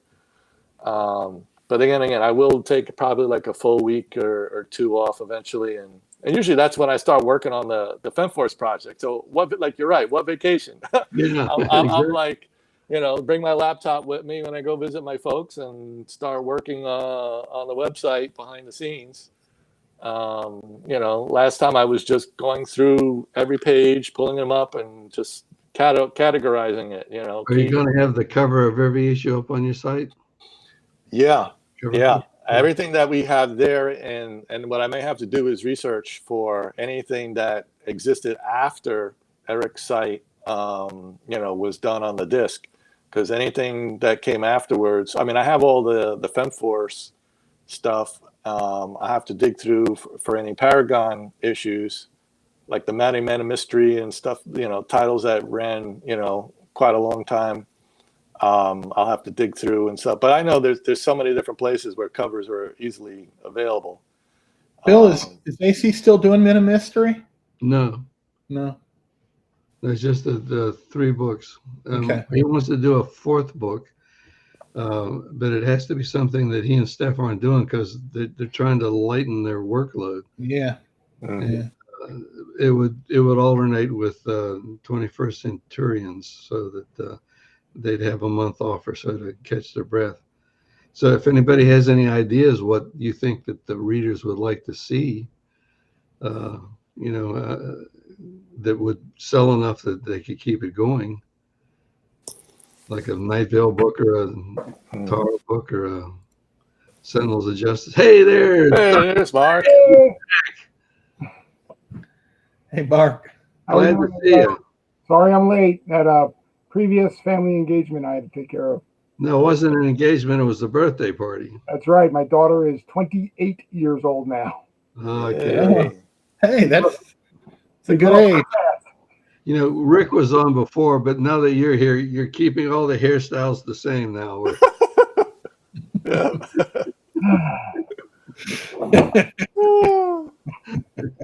He's got to put his fez. Here's our fez. Yay! I have to do something with this tassel. There you It go. has to be black. Take it off. Take it off. No, it's got to be black. I'm going to have to make a black tassel. Okay. So it's more visible. Well, you got to get that shot, Mark, because Paul's waiting for his copy. He's ordered it 2 weeks ago, and I can't fulfill his order until he add this tag to it. No, take your time. Take your time. I've got so many things on back order, backlog that it all gets to me eventually. So Bill contacted me last week for a pickup shot for The Mummy Creeps, where I have to recreate Dr. Bay. And it looks like a lot of fun. So he sent me this fez, but my melon is so huge. I had to cut it back to get it to fit. To get it to go. So I had the set all ready to go, just a black backdrop. And I do most of my filming outside because I have a patio with a very large ceiling, so I can get some good shots that way. And the sun came out of nowhere and was just beaming in, supposed to be a moody, dark, evil spot, and it was all bright and sunny, and the birds are chirping, and that wasn't gonna work. Hey, Eric. Eric chimed in on a. Yep. Eric and I go way, way back. I knew him back in the day when he was Cheapo Comics. Oh. Cheapo I Comics. always like that name. Yeah, that's good. Mm-hmm. So Mark is expanding his acting career. He's in all of the Josh Kennedy's movies. Well, not all of them, a good number of them. Whenever he needed, he did most of his filming up in college, up in New York, which is about 90 miles away from me, about 22 hours drive. And whenever he needed somebody with some age weight, he'd call me up. So I'd drive up there and shoot my scenes. And coincidentally enough, he would ask my daughter to help out too. Always nice to have another pretty girl in a movie, right? Sure. So we'd go up there and we had some fun. Good. I can't wait for that Saturnalia to get out. Yeah. He found a hottie with that Danny Thompson. Yeah, oh, yeah. She calls herself the Caroline Monroe of the modern day. Oh, wow. Yeah, she's really something. I never met her. Although through Josh, well, actually, we kind of worked together. We got to meet all those Hammer ladies, and that turned out great. That guy, Josh is such a charmer. He got them all to appear in that House of the Gorgon movie. He even brought Martine Beswick out of retirement, and she agreed to be in that movie. And unfortunately, we just lost Veronica Carlson a couple of weeks back. Tragic. And that was her last movie, and she was fantastic. What a soul! She was a wonderful woman.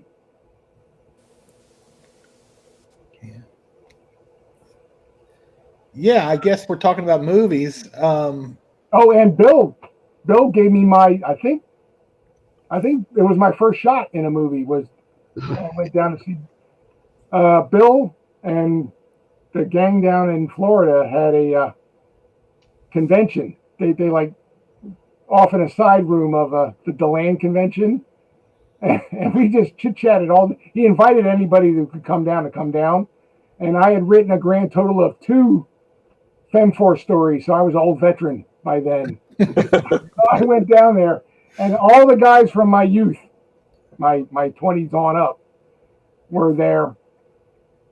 And this kid from a local newspaper came around, and he stuck his tape recorder in front of me and was asking me questions when all the talent was over there. And I kept telling him, go talk to those guys. They know the history. Bill gave me my only movie role. So when you go down to meet Bill, he always has a video camera in his back pocket, and you say hi to him, you exchange a few words, and he says, now I need you to do this. I'm going to put you in my next movie. Yeah, he put me in a cloak and a mask and made me a Gorla monk There you go. in a Stormy Tempest movie. Yeah. So, Wow. That was the first Stormy Tempest movie we filmed at the MegaCon. yeah. Because we could get away with running around in the building in costumes and no one would notice because there's 8,000 other idiots doing the same thing. So when we were down at this convention, my wife was down with me, and I think it was John got Nicola Ray on the phone because he knew I was like a super fan of hers, right? And he gives me the phone, and I try to start talking to her, and my wife is sitting right next to me, right? Oh, what can you say? And she gives me a smack on the arm and she says, I'll go and let you talk to your girlfriend. And she walks off and talks to Rebecca for a little bit. And I'm trying to talk to Nicola Ray and give her all my great lines. And every guy, Mark Dial and all the guys were there just razzing me the whole time, John. And I don't think I got 3 sentences with her.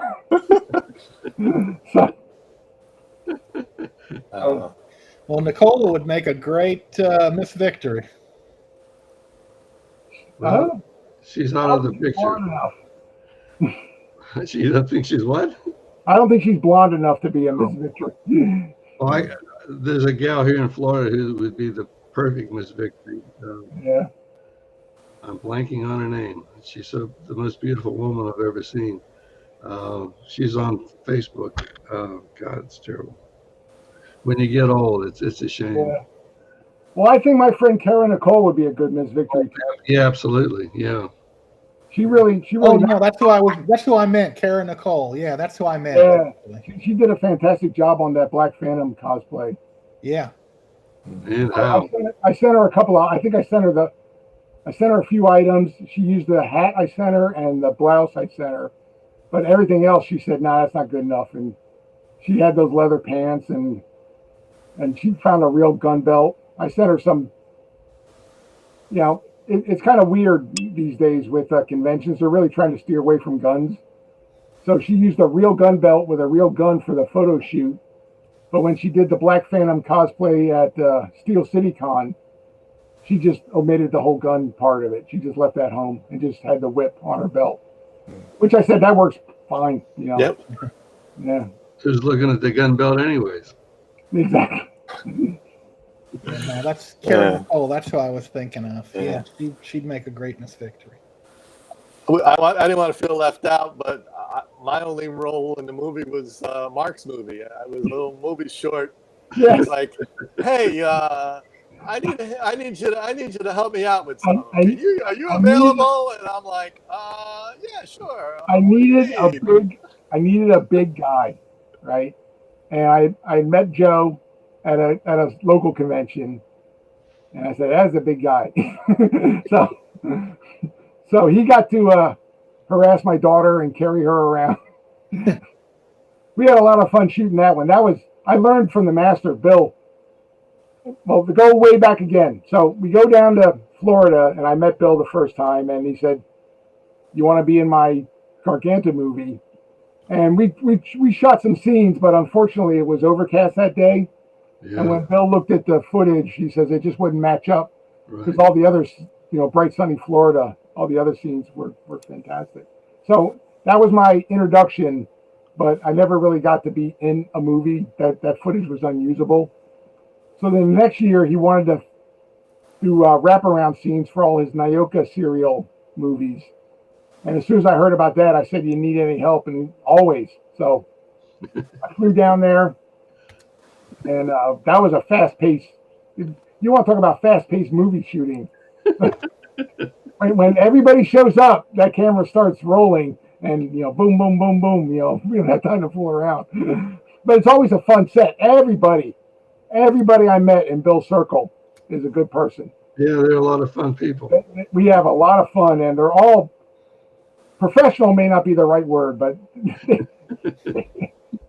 they know their lines and they get their parts done. And 3 takes might be a lot. Well, yeah, those you worked with Scotty and Nancy, and they were little theater actors, so they had good training. But and Chris had a lot of heart. That was good. oh, yeah, Chris is good, and but Mummy Creeps, that's almost an all professional theater actor cast. Except me. Well, see,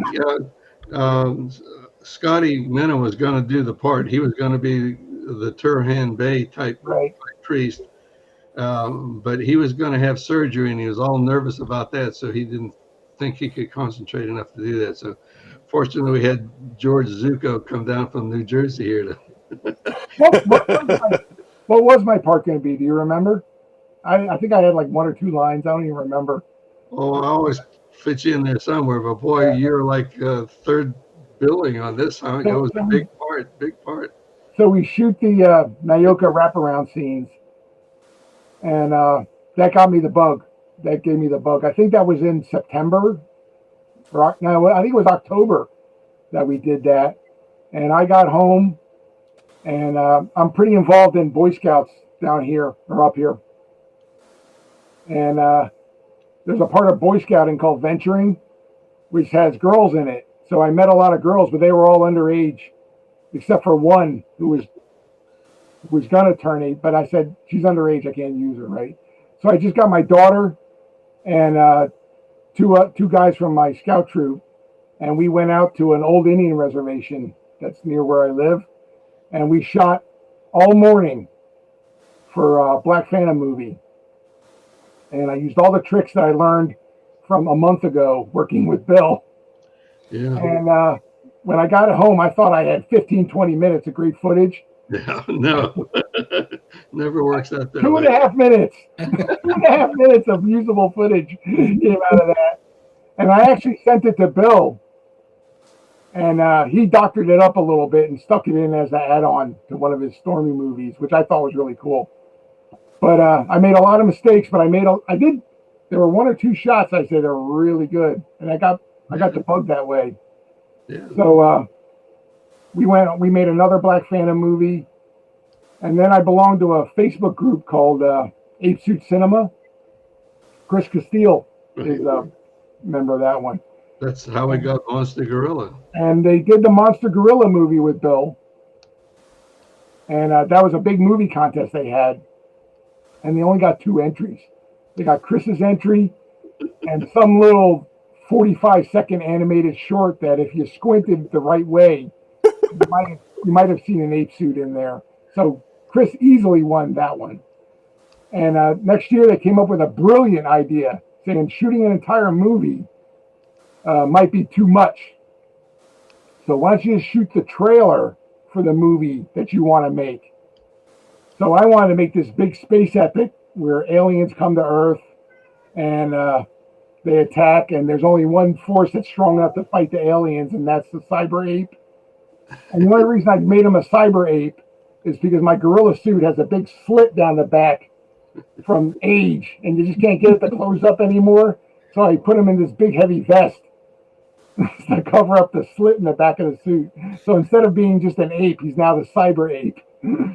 And then I needed aliens, and I wanted to be kind of campy, so I didn't want all guys that were the same height, so they would look like robots that came off the same assembly line. So it just so happened I got a whole bunch of different sized guys. So all the robots are different heights, and then I needed my main guy, which was Joe. He plays a really super robot. I'm 6 foot. I'm 6'3", so I have the height. So he's 6'3". My cyber ape was 6 feet, and my daughter's only like 5'4". So when Joe's standing next to the girl, I mean, he just like dwarfs her, and he picked her up and threw her over his shoulder. Ran right into an arch, if I remember right, because you had your glasses off. Yeah, I plus a gas mask on, and the helmet, and the gas mask. So it's I overloaded him. You couldn't breathe in that thing. Hey, is everybody excited to see Mark Dale's Tara movie? Absolutely. I've been waiting for years. For years. I can't believe it's only been 3 years. It's got to be 4 or 5, right? I mean, Now, which more than that, I saw a scene of somebody swimming underwater, and I was like, I got to see this movie. I know. Well, that was the second Tara. We're on the 4th Tara now, right? Yeah, I think the 4th. Yeah. He swears it's going to be done this month. We'll see. He put out a general call for a couple of pickup lines. Yeah. And I sent him some stuff, but he said he found a local guy, which is fine. You know, as long as it gets done. That's why I wanted to help. Another AC alumni over in the UK, Andrew Haunt. Yeah. During lockdown, he had the brilliant idea of filming a movie, sort of a docudrama. I don't know, maybe a paranormal investigation movie. And he put out a call. And Mark Dial answered the call, and I answered. We're the ones from the United States that answered, but he got a lot of his local UK friends to help out. And he sent me a script. I'm supposed to be a paranormal debunker, and my first thought was just to play it straight. So all I did was set up the camera, sit down on the couch, did my lines, and then I downloaded it and I looked at it and I said, "This is the most boring piece of footage I've ever seen." People will shut the movie off if they see that. So I figured I'd give him a little personality. So I dimmed the lights in the living room. I put on some heavy sunglasses so he's light sensitive. And then I came up with a vacuum hose into a piece of Tupperware. And I just held it over my mouth so I could do one line and then do a heavy breath, like I can't breathe. And I said, now this is a guy that, you know, people will pay attention to. And I think I think it turned out great. There. My bit. The whole movie came out great, but I thought my bit was really good. Well, you guys got to be fast. Like these movies are so low budget, and they have Oh, yeah. limited appeal to He people. put out the call. Fast. Put out the call. I said, I'd like to do a bit. And within an hour, I had my lines. And I shot it the next day, and I had it to him that evening. That's the modern world we live in. No, I mean when you're making a movie, I can shoot a feature-length movie in 3 or 4 days. Oh, absolutely. And Bill, I shoot 100 to 150, 200 camera setups a day. yeah. And I watch these movies that are professional. I don't know why it takes them so long. They're no better than yours. And they got huge budgets that are just Millions, that's why. Mm-hmm. I don't know where the money goes on some of these movies. I just saw. I know where they go on my movie. I can't remember the name of it. $100 well spent, huh? It had a $40 million budget and was basically 3 sets and 5 actors. I said, God, where'd all that money? Somebody's banking all that money, and they're not spending it on the movie. Yeah. Well, on the Mummy Creeps, I'm hoping someday I can sell as many copies as I gave away. That's my goal. Paul's helping. So Bill contacted me, and I'm going to do these pickup lines for him. And I think it's going to nice little twist at the end of the movie. It is. It needed that. That was the one thing that that wasn't concluded. Who was the mystery person that made the contract with the demon in the beginning? So now we have I lobbied to be the Crimson Skull, the unmasked Crimson Skull for the Nyoka movie, but that kind of fell on deaf ears. I thought it'd be great if the drunk was the guy that was the. Yeah. Well, it wasn't convoluted enough. I mean, we had to put stilts on Chris. Well, like I said, I watch a ton of low budget movies, and the quickest, cheapest movies to make are horror movies. So they got bunches of movies where they just have teenagers go out into the woods and they get chased around by some guy in a mask, and they get killed off. And I said, what's the twist? What's new? So when Nyoka's running around in the jungle with a guy in a mask chasing, I said, now that's something a little different. Here we got a pretty girl who can give as good as she can get instead of just being a victim. Yeah. So I'm watching this one low budget movie, and it's the old twist of one of the kids was actually one of the killer, and they pull the mask off at the end, and it's the shortest girl in the cast. But for the whole last hour and a half, it was some 6'4" brute chasing everybody around. I said, come on, pull the boots off and you have some stilts on her or something. So all of us here have been in these movies. It's a rare occasion here. Yeah, we're pretty inbred. Yeah, pretty much. Yeah. Well, I've wanted to do comics my whole life, and thanks to Bill and Mark Heike, they gave me my shot in the comic book world. And I've always wanted to make action adventure movies, and once again, Bill and Josh Kennedy gave me my shot to do that. So whenever believe it or not, people have asked me for advice on comics and movies, and I'll go way out of my way to help somebody out if they ask me for help. I think it's only the right thing to do. Yeah.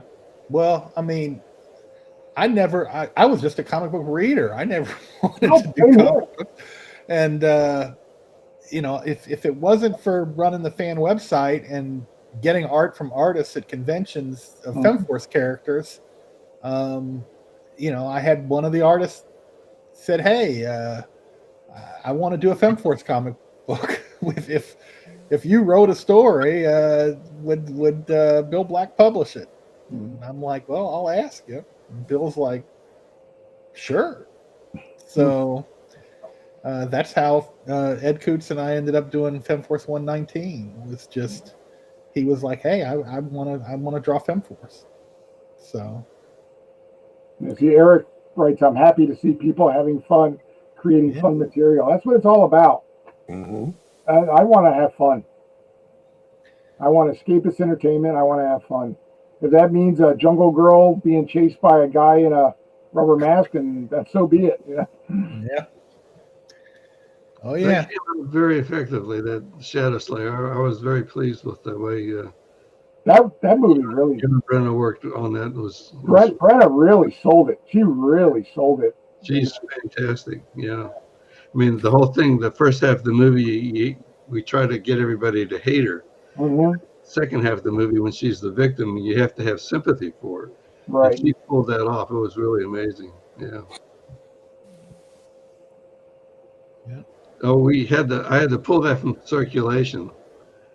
You want to know why? Okay. Yeah. It was on a double bill with Gargana Got Milk.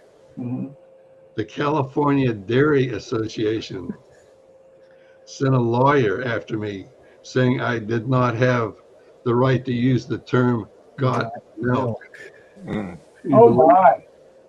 Can you believe that? So I took it off of eBay and I changed it to Garganta Guzzles Milk. Okay. Did you tell him? Did you show him how many hard copies you sold? No. I see guys on YouTube. I've done some YouTube videos with Rock Baker, Yeah. and we Yeah. use all public domain music. And one of them got flagged. Somebody put a claim against the music, and I appealed it right away, and it got, reneged. But I don't know how. There are guys out there that just claim everything. Yeah, They'll, probably. they have no connection to it at all, hoping to score a couple of bucks by just claiming something. Yeah. So I had one claimed for music, which was I appealed and I was cleared on that. And another was claimed for content not appropriate for YouTube. This is a G-rated cartoon about little furry animals having adventures. And it got claimed for inappropriate content. I appealed that one right away, and they said, yeah, there's nothing wrong with that cartoon. Yeah. Yeah, I've seen those. There's no way that any of those should be, I see people on YouTube ranting and raving, and I said, that's allowed. That gets thousands and thousands of views. And my G-rated cartoon got flagged, Well, a lot of people did that to our trailers when John Gottschall and I remember that. we'd get up to 200, 300,000 views, and then some asshole would, say it was inappropriate, and they'd pull it. And then we'd have to do it all over again. Yeah. It's just people do stuff for spite. Mm. My second Black Phantom movie, I every now and then I check in on my YouTube channels. I put the movies up there for fun, and I hope if I entertain one person, then I've done my job. So I just check my numbers every now and then. And last year, my Black Phantom movie had 14,000 views, and I just checked it last month, and it's 114,000 views. Wow. There I you had go. 100,000 views in 1 year for some reason. And I didn't change anything. I'm sure there are magic words put in the description that gets it to distribute more, but I don't know those words. But it just, for some reason, it hit, and I got 100,000 more views on it. I said, that's great. I hope people enjoyed watching it. Yeah, I did see it, and I did see it actually come back in the YouTube rotation The for recommendation? recommendations. Right. And I noticed that not too long ago, where it was like, oh, Mark's videos are popping up on my recommendations list. That's awesome. Has everybody seen the Mummy Creeps trailer? Yes. Look to see how many views that's gotten yet, but I think Wait which a minute. one has the most. Some of your Stormy videos had lots and lots of your trailers. They had lots of views on them. Yeah. And there's fans out there wanting to know when the next one's going to be out, and I'm working on it. I have 6 films that we shot years ago that just haven't been edited. Because when Gottschall quit out of the blue, he just left me high and dry. Oh, Thank you, Eric. Yeah. Eric says he loves the Mummy Creeps trailer. He left me in a pickle. He was supposed to do all the editing and the special effects on all those movies we shot. And the last thing we did together with Nikki Ray, we did 4 movies in. It was supposed to be the whole month of January, but Nikki didn't tell us that she was going on a cruise with her family in the middle of it. So we only had her for 9 days. We shot 4 movies in 9 days. Wow. And then he ups and quits. And so they've been just sitting in the computer ever since. Well, hang on a second. I got something to. I'm waiting on. Go ahead, Paul. I got something to show you here. Ah, there you go. Good night, Rebecca. We're still on TV.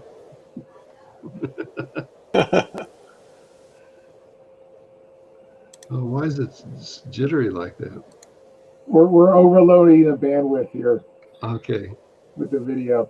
On his thing. Okay. Showing? No, I've got a black screen. Why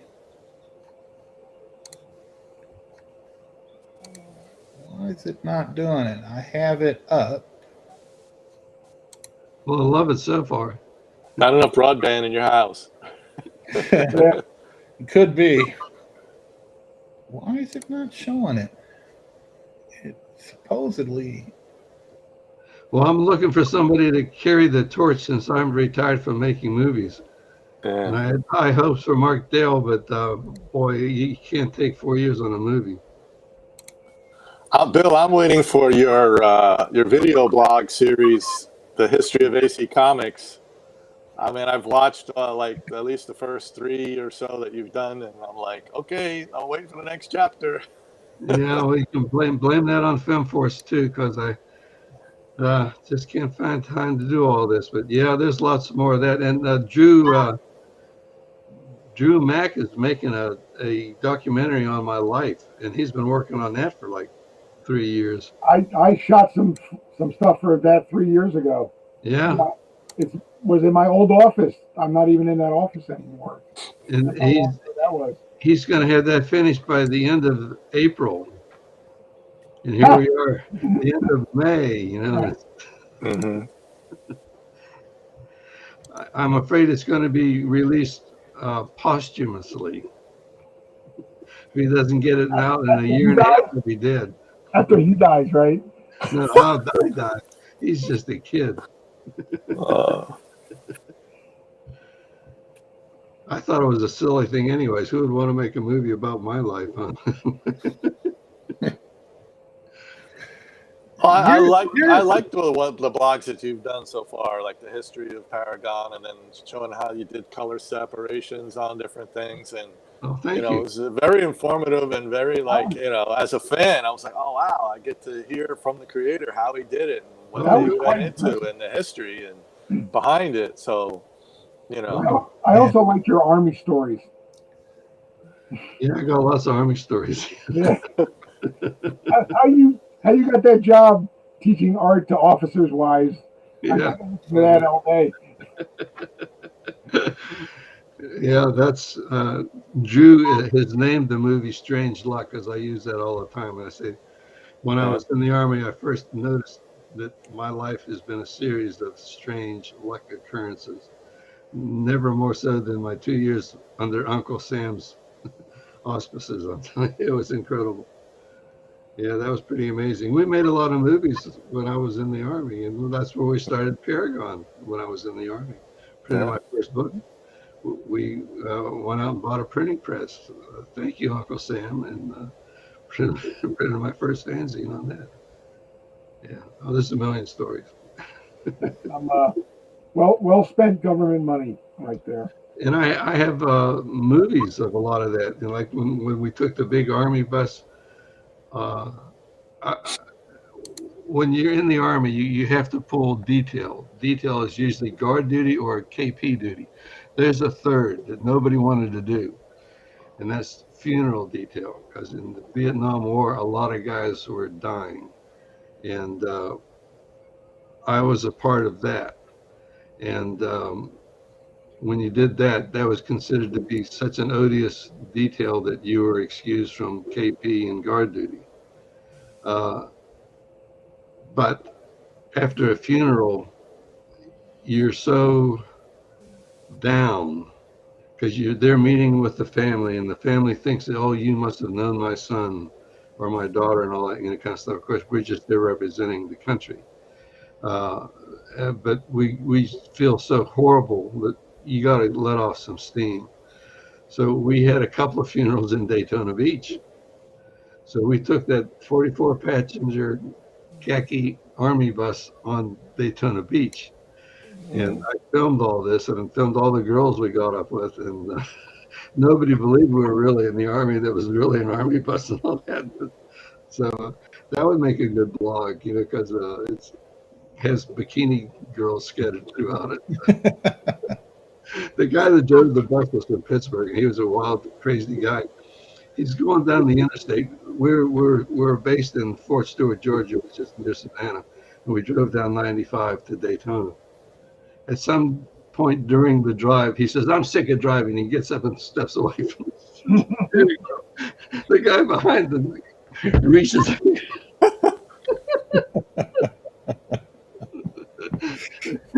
And they want us to fight a war? I mean, come on. Tell me what you did in the war, Daddy. Yeah. Everybody in the funeral detail was a college graduate, except for the sergeant that was in charge of this. We all knew that when you got drafted, you were drafted for 24 months. And because you had a college degree, they wanted you to go to OCS, Officers of Candidate School, and become an officer. Well, if you did that, then that upped your enlistment another year. So all of us opted not to go to Officers Candidate School, and we just were a grunt for 2 years and then got out. So in Vietnam, we weren't too happy to be there. But I spent my entire tour of duty in Fort Stewart, Georgia. So that's strange luck. Yeah. Yeah. That was the very peak of the Vietnam War, 60 through 69. I was in college when Desert Storm rolled out. Young whippersnapper. It was called Arms, and one of my friends from school was called to duty. But his job was local, so he was working on a base here in New Jersey, and never left the state. During that time that he was on active duty, and because they fly a lot of all the supplies out of Jersey, so he was more of like a supply officer or something in that top part of the detail. And he actually we wrapped up that assignment so fast, he was back in school before graduation. Well, and he was able to get back into all of his classes. The teachers said, "Oh, okay, yeah, sure," and finish and graduate, with the rest of the class. So, and then with the military, he had a job ready, lined up, as soon as he got out of college. So it was a quick thing. Yeah, good. Yeah, a buddy of mine was in the Army during Desert Shield, but he'd been in the Army for a while, and he was in communications. So they'd send him around to all these bases, swapping out, because the Army doesn't fix computers. They just put a new board in the computer and throw away the old one. So that was his job, was to go, oh, something's wrong with the computer, and he'd go swap boards. And but he got tired. He's like, I don't see any future in this. This isn't really developing me for a career post Army. So he changed his MOS to Apache helicopter repair. And so he went and he did the Apache helicopter repair training, and then he had to do his time in Germany. And so Desert Shield has been going on for a little bit now. And he's getting ready to get on a plane to go to Germany, and we're joking with him actually at a Hooters in Louisville. And we said, you're going to go to Germany. Your plane's going to land in the desert, man. And sure enough, he never made it to Germany on that plane. They went straight to Kuwait, and he spent the whole time not as an Apache helicopter repairman, but as an infantry putting out fires, putting out oil well fires. And then after he was done, they sent him to Germany. So then he did his time in Germany, and it's like he came back. He works for Intel, so it ended up that his swapping communications boards had more influence on his future work than Apache helicopter repair. But he got to experience Kuwait instead. So the Army. Yeah, my cousin was. I had cousins in the Army that were twins, and one of them decided to learn to fly the helicopters. So he was a squad leader flying in Apache helicopters during that time, and did the assignment for a year, and then afterwards he went back to regular military. He didn't go back to flying the helicopters. I just love it. My friend, he was communications, and he was, in Kuwait, and then he's in Germany, and he all this time he never got to come back. It's like he had to do his year in Germany. So they never sent him back after Kuwait. They never got leave to the U.S. It was to Germany, and then finally he gets to come back to the United States, and his tour of duty's up, and he gets out of the Army, and he's had long hair and a ponytail ever since. Yeah, that's where I lost my hair. Grew his hair out. I grew sideburns down to here, but when the first thing they do when you're in the Army is they take a pair of electric clippers and they dig it into your forehead and go vert, vert, 4 times, and you're bald as a billiard ball, okay? And it just never grew back. I think they took out all the hair follicles and dug it in. And you have to pay for this. Wow. That's the best job in the world, right? The barber on a base. They have to get a haircut every week, and they have to pay them. Back then it was $5 they had to pay, which is a lot of money in 1967, for a haircut. I was paying in 1990. That's why I bought trimmers. I do my own now. I just all right, I'm done. I haven't had to pay a barber in years. I got a gal. She's helping me fight this every follicle that I have. I just noticed something. I got Joe's stunt double right back there. I see that, yeah. And with just like Bill Black, if you're in one of my movies, you do double, triple duty sometimes. So not only did Joe play the giant robot, he also played a scientist, and he gets vaporized. And that was me. That was Joe's the before, and Skelly back there is the after. Oh. The last time I saw that skeleton, Vincent Price had it on the end of a fishing pole. House on Haunted Hill. Yeah. We tried that with the fishing pole, but the pole just bent right over. It was never built to hold 20 pounds of skeleton. So we didn't have time to make that work. So me and one of the other guys came back a couple days later with a heavier rig and had shot the skeleton collapsing. But that was fun.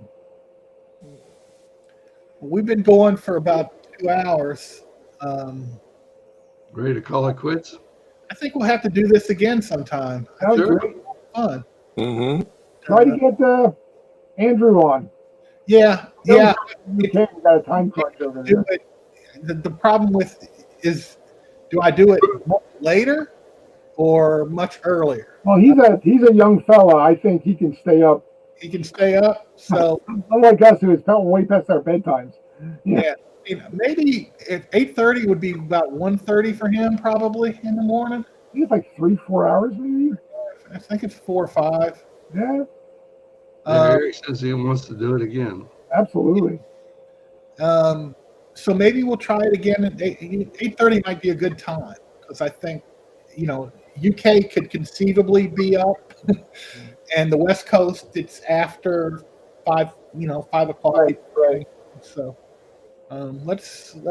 We definitely need to do this again because it's been a lot of fun, and we'll get more people, different people.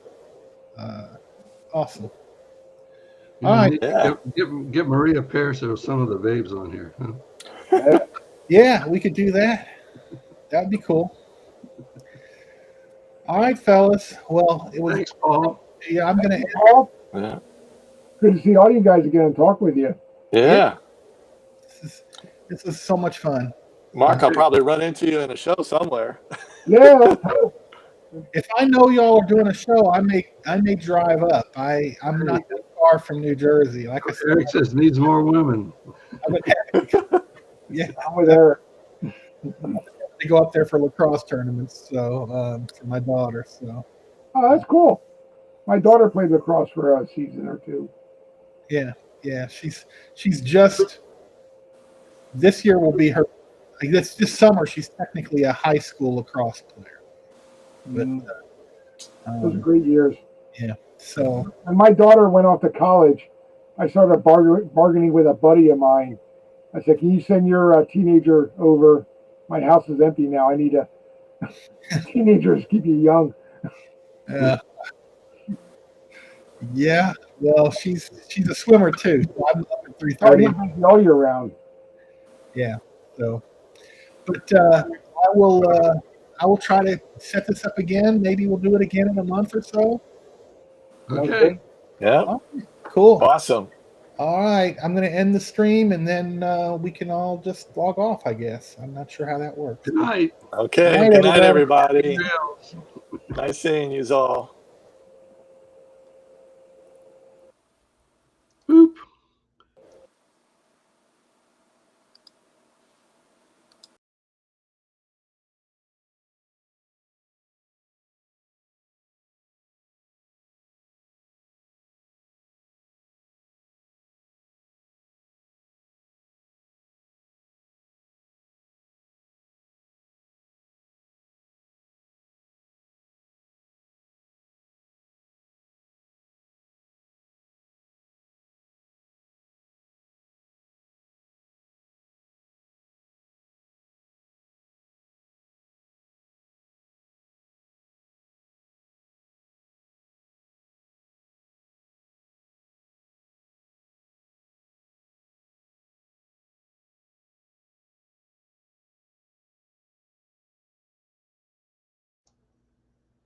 Hello. Hello. I'm jerking your chain, Paul.